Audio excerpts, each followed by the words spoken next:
Hello everyone, welcome to this video tutorial on how to solve truss or how to analyze a truss using the method of joints. Let's look at the question. Okay, this is the example. Determine the force in each member of the Pratt bridge truss shown above. State whether the member is in tension or in compression. So we have this truss and we need to determine each force in each member of the truss. So that's a total of 1, 2, 3, 4, 5, 6, 7, 8, 9, 10, 11, 12, 13 members, and we have to state whether the force in the member is in tension or in compression. Okay, we'll start with finding the reactions at the supports A and H. Let's do that first. At A, we have a hinge, and the reactions should be AX and AY. We have a roller at H, and we have a reaction of HY going upwards. So, how to find the reactions? We find the summation of the forces in the X, and that set to 0, and we find the summation of the force in the Y direction, and that should equal to 0 as well. And we need to sum of the moments about a point, and that should equal to 0. If we do the summation of the forces in the X direction, we'll end up having AX equals to 0. There are no external forces that act in the X direction, so the reaction in the X direction should equal to 0. Now we'll do the summation of the force in the Y direction. We'll have AY minus 6 plus HY will equal to 0.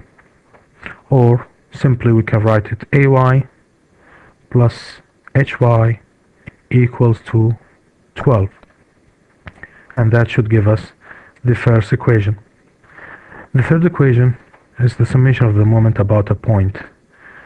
Okay, the total number of unknowns we have in this problem is 3. That's AY, HY, and AX. We already got a value for AX, which is 0. Now we'll try to eliminate one of these unknowns by using the third equation. And how do we do this? Simply, let's try to take the summation of the moments about a point where one of the forces AY or HY passes through it. I chose A, so I take the summation of the moments about point A. The summation of the moments about point A will equal to HY times the distance from H to A, which is 3 plus 3 plus 3 plus 3, that's 12. And the rotation or the direction would be positive moment if the direction is counterclockwise. That's just an assumption. Okay, so HY times 12, that's a positive. Then plus, this plus is just the summation here. Then we have the force 6 multiplied by 3 plus 3 is 6.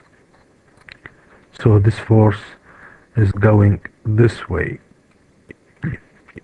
which is negative, because it's opposite to whatever we assumed here. So that's the negative sign right here. Okay, the last force, which is 6 kilonewtons, times this distance, which is 3 meters, and that would give us a negative rotation. Again, this force is rotating this way, which is opposite to whatever we assumed here. Now if I solve this equation, I'll end up having HY equals 4.5 kilonewtons, and if I substitute this value back into equation 1, I'll end up having AY equals 7.5. And that's how we find these 3 reactions. Okay, now we're ready to start picking the joints we will be using. Let's try to do this. Yeah, we have so many joints in this truss. We have A, B, C, D, E, F, G, H. That's a total of 8 joints. The trick in picking a joint is very simple. First, we have to pick a joint that has only 2 members with unknown forces. For example, if I pick joint C right here, we'll have 3 members, CE, CB, and CA. That's a bad choice. But if I chose A, joint A, that's 2 members, A, C, and AB. That's perfect. Plus, it's going to be very helpful if the joint I chose would have an external force with a known magnitude. Let's say AX or AY. In this case, AX, of course, it's going to be 0. And AY is 7.5. So it's a good choice to start with either A or H. I started with A. So we have the joint A, and we need to assume the following. First, we draw the joint. Second, we draw the members. That's AB and AC. And I will assume that the forces are in tension in these 2 members. If my assumption is correct and my number is positive, one of these numbers, the forces, I mean, in the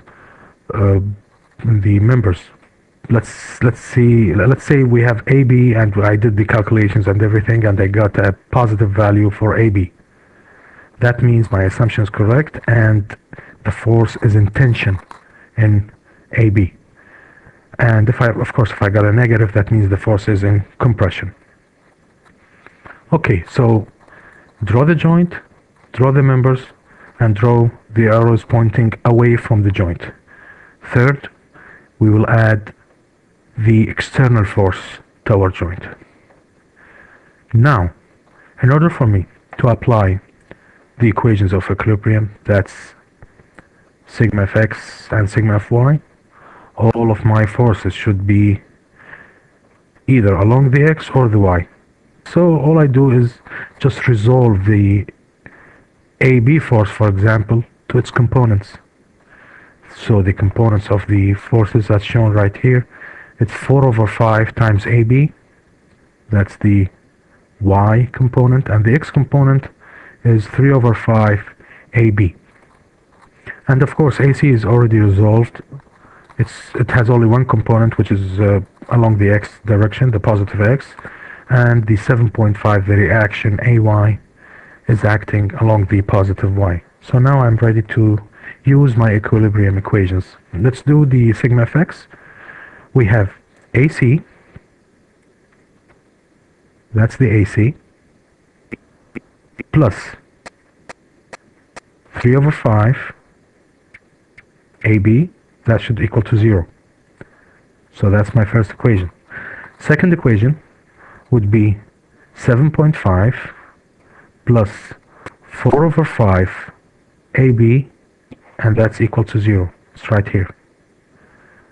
From this equation, I can solve for AB, and I'll get a negative value, which means I assumed the force to be in tension. Now it's in compression. Now I take this value and substitute it back in equation 1, and I get a value of AC equals to 5.63. This way I already solved for the members AC, the forces in the members AC and AB.